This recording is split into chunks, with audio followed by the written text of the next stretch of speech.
இடத்தின் பெயர் என்ன தெரியுமா? தெரியாத தலைவரே, நீங்களே சொல்லுங்க. நாம் வந்து அமர்ந்திருக்க இடத்தின் பெயர் நடுக்குப்பம் அரசு மேல்நிலை பள்ளி. எனது நடுக்குப்பம் அரசு மேல்நிலை பள்ளி. தலைவரே, நம்ம எத்தனையோ ஊர்ல வில்லுப்பாட்டு மூலம் நிறைய கருத்துக்களை சொல்லியிருக்கோம். இப்ப என்ன தலைப்புல என்ன வில்லுப்பாட்டு பாட போறோம்? அதை பத்தி கேக்குறியா? அதுக்கு முன்னாடி கடவுளை தொழுதிட்டு வந்து சொல்றேன். முந்தி முந்தி விநாயகனே முகத்தை முக்கோடி தேவகனே பந்து வந்து எம்மை காருமையா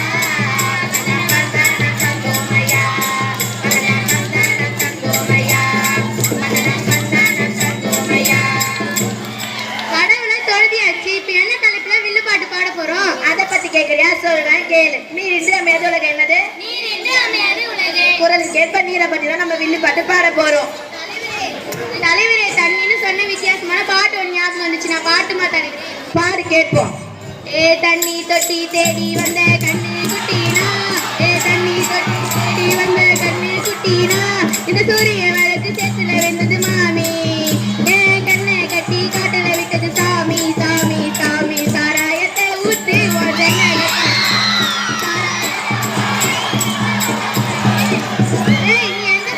எந்த தண்ணியை பத்தி பாரு? நான் பாரு. ஆகாய கங்கை காய்ந்தாலும் காயும் சாராய கங்கை காயாதடா, நாள்தோறும் போடும் சட்டங்களாவும் காசுள்ள பக்கம் சாயாதடா, குடித்தவன் கொலை நிற்பான் குடும்பத்தை விதி இழைப்பான், தடுப்பது யாரு கொஞ்சம் நீ கேளடா நீ கேளடா. ஆனா மடையன்களா, நிறுத்துங்கடா. நீங்க சொல்றது மதுவை பத்தி, ஆனா நான் சொல்றது நம்ம நாள்தோறும் பயன்படுத்தக்கூடிய நீரை பத்தி. சிறிய தலைவர் வந்திருக்க எல்லாருக்கும் ஒரு வணக்கத்தை சொல்லி நம்ம நிகழ்ச்சி ஆரம்பிப்போம். நீங்களே ஆரம்பிங்கடா. அன்னை தமிழ் மொழிக்கு அன்பான எம்மனக்கம், அன்னை தமிழ் மொழிக்கு அன்பான எம்மனக்கம், அறப்பணிகள் புரிந்து வரும் ஆசானுக்கு எம்மனக்கம், அன்னை தமிழ் மொழிக்கு கனிவான எம்மனக்கம், கண்ணி தமிழ் மொழிக்கு கனிவான எம்மனக்கம், மற்றமுள்ள ஆண் பெண் சிறுவர்களுக்கும் எம்மனக்கம் எம்மனக்கம் எம்மனக்கம் எம்மனக்கம். டேய், சிறப்புடா. சிறப்பா வரவேற்ற எல்லாரையும். இந்த நாடு போற போக்கப்பட்டா பல பேர் பயப்படுறாங்க. தலைவரே, நாங்களாம் பாத்தீங்கன்னா யாருக்குமே பயப்படல. நாங்களாம் சுதந்திரமா சுத்தின்னு இருக்கோம். டேய், அதுலதான் நான் சொல்றத கொஞ்சம் கேளு. பச்சை பசேர்னு இருந்த பூமி, ஆமாம் நிறைந்த பூமி, நீர்வளங்கள் நிறைந்த பூமி, ஆமாம் நிறைந்த பூமி, உயிரினங்கள் உற்சாகமா இருந்த பூமி. ஆமாம் நிறைந்த பூமி. இப்படி எல்லாம் இந்த பூமி இப்ப எப்படி இருக்கு தெரியுமா? ஏன் அழுவுறீங்க? குருவன் கேளு தம்பி, ஆகாயம் தந்த நீரை காவேரி எடுத்து வந்து வீணாக கடலில் சேருது.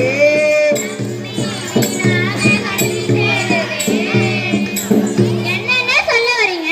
நம்ம உலகத்துல உள்ள 100% தண்ணீரில் தண்ணீருக்கு போய் ஏன் அழுவுறீங்க?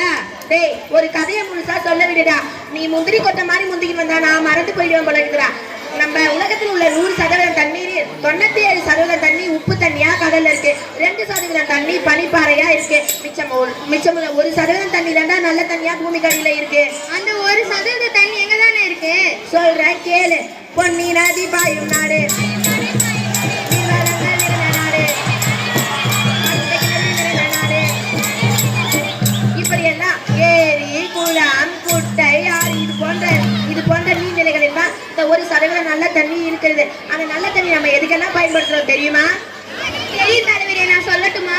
சொல்லி கேட்போம். குளிப்பதற்கு தேவை, துணி துவைப்பதற்கு தேவை, கால்நடைக்கு தேவை, விவசாயிகளுக்கு தேவை. சரியா சொன்னனே தலைவர்? சரியா சொன்னடா. தம்பி, அது ஒரு தண்ணி இருக்க பாரு, எடுத்து குடிடா.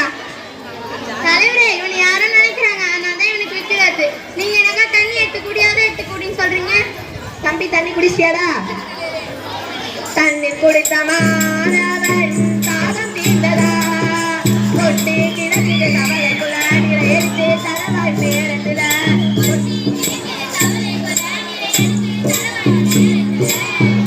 தலைவரே, இது சரியா? என்ன தலைவரே இப்படி சொல்றீங்க?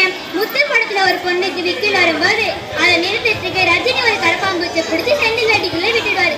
உடனே செந்தில் பயந்து கத்துனதை பார்த்து அந்த பொண்ணுக்கு விக்கிலே நின்றுடும். நீங்க என்ன பண்ண தண்ணி ஏற்றக்கூடிய அதை ஏற்றக்கூடியன்னு சொல்றீங்க? அட மறையங்களா, நம்ம உடல்ல 65% தண்ணீர் உள்ளது. அது எங்கெங்கெல்லாம் இருக்கு தெரியுமா? நம்ம ரத்தத்துல பெரும்பாலும் தண்ணீர், திசுக்கள், நுரையீரல், மூளை போன்றவையில் பெரும்பாலும் தண்ணீர் இருக்கு. இதுல ஏதேனும் தண்ணீர் சத்து குறைவு ஏற்பட்டால் நம்ம உடல் விக்கலின், தொண்டை வறண்டு, உதடு காய்தல் போன்ற அறிகுறிகளை நமக்கு உடல் கொடுக்கும். இப்பதான் கல்வி சரியா புரிஞ்சது. சரி, நம்ம அன்றாடம் பயன்படுத்தக்கூடிய நீ எப்படி மாசடைதுன்னு உங்களுக்கு தெரியுமா? தெரியாத தலைவரே, நீங்களே சொல்லுங்க, தெரிஞ்சுக்கிறோம். மழை துளி மண்ணின் சங்கமா, முளை துளி ஒரு துளி வானின் சங்கமா, முழங்கலில் ஆடிய நீரின் சங்கமா.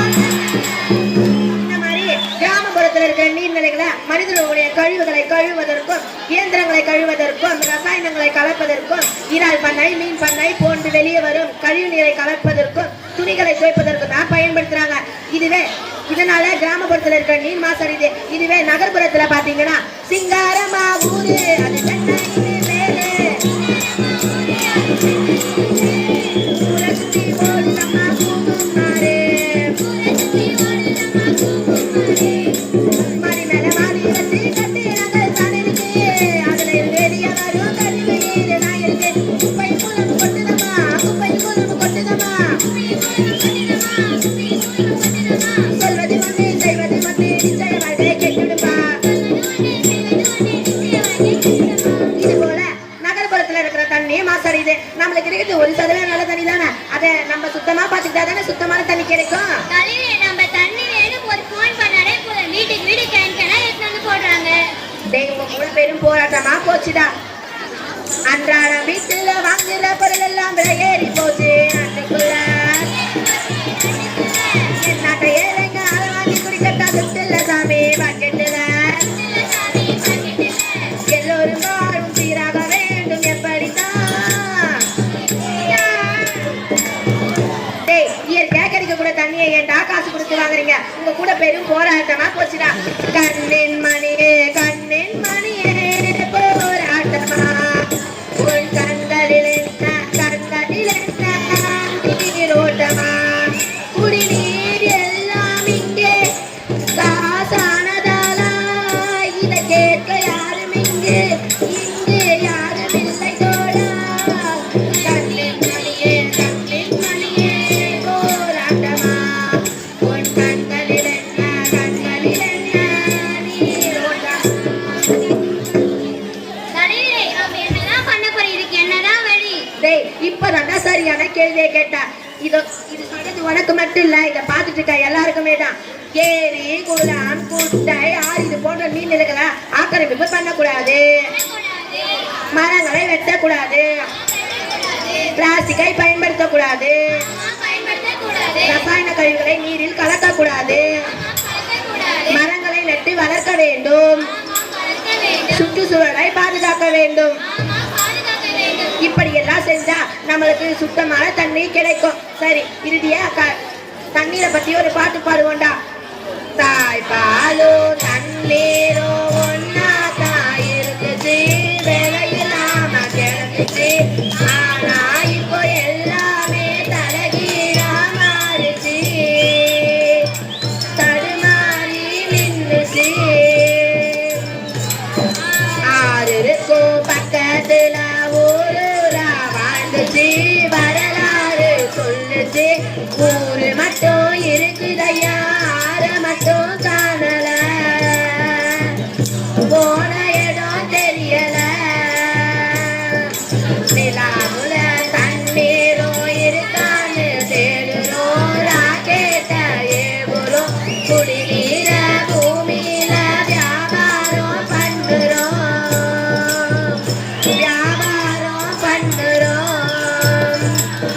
பரவனத்த காடையெல்லாம் பாவிசனம் அழிக்குதே, நன்றி மறந்து சிரிக்குதே, ஆளறிவ வச்சுக்கிட்டு ஆணவத்தில் ஆடுதே, ஆணவத்தில் ஆடுதே.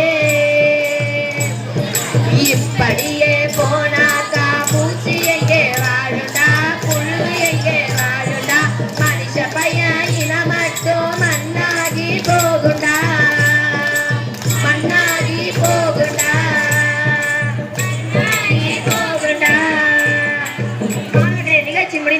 கடைசியா கடவுளுக்கு நன்றியை சொல்லிடுவோம். நன்றி நன்றி விநாயகனே, முப்பத்து முக்கோடி தேவர்களே, வந்து வந்தியம்மை காருமையா, வடலம் பந்தனம் தந்துமையா, வடலம்